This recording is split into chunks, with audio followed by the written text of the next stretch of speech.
আজকের ব্লগটা কেক দিয়েই শুরু হলো। আসলে এটা জন্মদিন স্পেশাল ব্লগ। কার জন্ম থেকে এইখানে দেখো নাম লেখা হচ্ছে প্রতীকের। তো এখন দেখবে একটা ছেলেকে দেখাবো, এই যে এর আজকে জন্মদিন, আমার এক স্টুডেন্ট। তো ওর জন্মদিনের ব্লগটা অনেক দিন আগের, আমার ব্লগটা আপলোড করা হয়নি।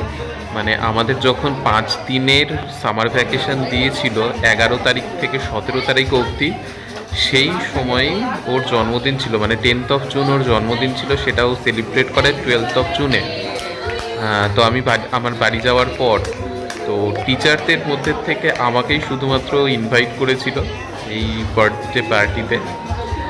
সত্যি কথা বলতে আমার মানে সব থেকে ছোট স্টুডেন্ট, মানে ক্লাস 3 থেকে ও আমার কাছে পড়তো।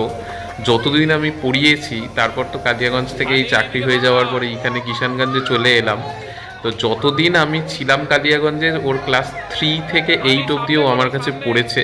মানে একেবারে ছোট ভাইয়ের মতো আমার। তো এই যে ওখানে মানে ফুডিজ হেভেনে ওর বার্থডে সেলিব্রেশন হচ্ছিল, তো এইখানে ওর বন্ধু বান্ধবরা মিলে ওকে একেবারে পুরো ছোট ছোট বাচ্চাদের যা হয় আর কি, দেখতেই পাচ্ছ।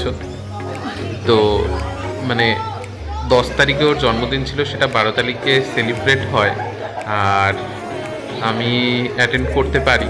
তো এইটুকুই আমি ভিডিওতে খুব বেশি ক্যাপচার করিনি, সামান্যই ভিডিওতে ক্যাপচার করেছিলাম। আর এই গেঞ্জিটা ওকে আমি বার্থডে গিফট দিয়েছিলাম, যেটা ও পড়েছে। তো হ্যাপি বার্থডে ওয়ান্স এগেইন প্রতীক। সুস্থ থেকো, ভালো থেকো, আর ভালো মানুষ হও, এটাই উইশ করব। তো এই আমার সাথে ওর ফটো, ওর বন্ধু বান্ধবদের সাথে ফটো, খুব ভালো বার্থডে সেলিব্রেশন হয়েছিল সেদিন। তো আশা করি আজকের ব্লগটা তোমাদের বেশ ভালোই লেগেছে।